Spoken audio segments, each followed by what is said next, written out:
నమస్తే మిత్రులారా. ఈ నెల 29వ తారీఖు అండి నిజామాబాద్ ఎడవల్లి గ్రామంలో వ్యవసాయ కాలువలో 6 సంవత్సరాల చిన్నారి మృతదేహం బయటపడింది. పోలీసులు సమాచారం అందడంతో పోలీసులు విచారణ ప్రారంభించారండి. వాళ్ళు ఏం చేశారంటే అమ్మాయి ఆచూకీ ఖచ్చితమైన సమాచారం లభించగా ఈ సోషల్ మీడియాలో అమ్మాయి యొక్క ఫోటోలు ప్రచురించారు. ఈ ప్రచురించిన వెంటనే అక్కడ మహారాష్ట్ర, ఆంధ్ర, తెలంగాణ స్టేట్ బార్డర్ అండి ఆ గ్రామాలు. అటువైపు మహారాష్ట్ర ఉండే గ్రామంలో పోలీసు ఈ అమ్మాయి గుర్తించి పోలీస్ స్టేషన్కి సమాచారం ఇచ్చాడు. పోలీసులు హుటాహుటిన సరిహద్దు గ్రామం దగ్గరికి వెళ్ళి ఆ గ్రామంలో విచారించారు.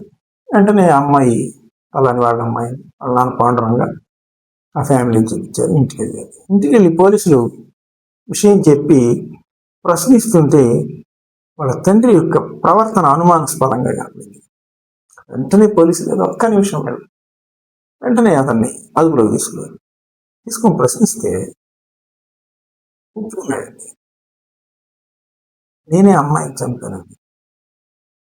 అసలు వాడు ఎందుకు చంపాడు తెలిస్తే ఆశ్చర్యపోయాం. ఆయనకి సర్పంచ్గా పోటీ చేయాలని కోరిక పుట్టింది. వెంటనే ఆయన ఏం చేశాడంటే ఆ పోటీ చేయడానికి నామినేషన్ వేయడానికి నిర్ణయించుకొని ముందర వెళ్ళాడు స్థానికంగా ఉండే మున్సిపల్ పంచాయతీ ఆఫీస్. వెళితే వాళ్ళు ఏం చెప్పారంటే ఆ నిబంధనల ప్రకారం పోటీ చేయడానికి లేదయ్యా, ఏంటంటే నీకు 3 సంతానం అని చెప్పి వెంటనే అతనికి ఒక ఆలోచన వచ్చింది. 3 పిల్లలు కదా, పెద్ద అమ్మాయిని చంపేస్తే నాకు 2 ఉంటారు, అప్పుడు నేను సర్పంచ్గా పోటీ చేయించాను. ఆ విధవ ఎంత దుర్మార్గంగా ఆలోచించాడో, అమ్మాయిని చంపడానికి మళ్ళా ఎంత తెలివి ఉపయోగించాడు. అక్కడి నుంచి చంపాలని నిర్ణయించుకోవాలి. ఆ తెలంగాణ బార్డర్లో దాటి మహారాష్ట్ర బార్డర్ నుంచి తెలంగాణ స్టేట్లోకి వచ్చి అక్కడ కనుక అమ్మాయిని చంపేస్తే ఈ పోలీసులు బార్డర్ దాటి అటు వెళ్ళరు, ఆ పోలీసులు బార్డర్ దాటి కాబట్టి నేను సేఫ్ సైడ్లో ఉంటాను అనుకున్న ప్రకారమే 6 ఏళ్ల అమ్మాయింది.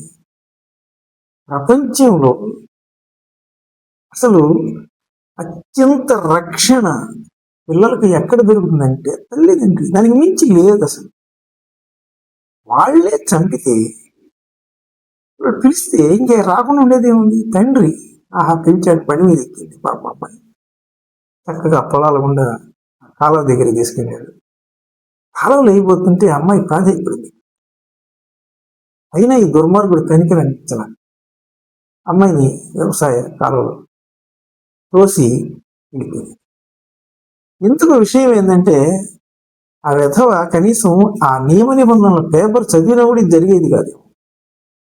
అమ్మాయి మరణించినా కూడా 3 సంతానం ఎప్పుడైతే నమోదయ్యిందో మరణించినా ఇతను మాత్రం అనర్హుడే.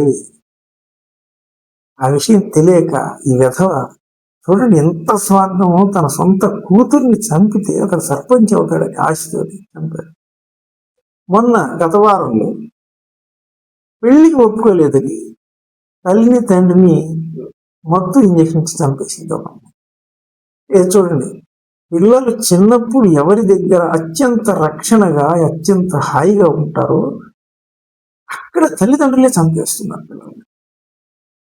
పిల్లలు పెద్ద అయిన తర్వాత తల్లిదండ్రులు ఎక్కడ చక్కగా అందరికంటే ఎక్కువ హాయిగా పోషిస్తారు అనేటువంటి రక్షణ దొరుకుతున్నారు. అక్కడ అంటే కడుపును పుట్టిన పిల్లలకు మించి ఎవరు వీళ్ళని చూసుకోలేరు కదా, కానీ పిల్లలే తల్లిదండ్రులు చంపేస్తున్నారు. ఇంత ఘోరం, ఇంత భయంకరమైన కాలం నడుస్తుందో చూడండి. నమస్తే.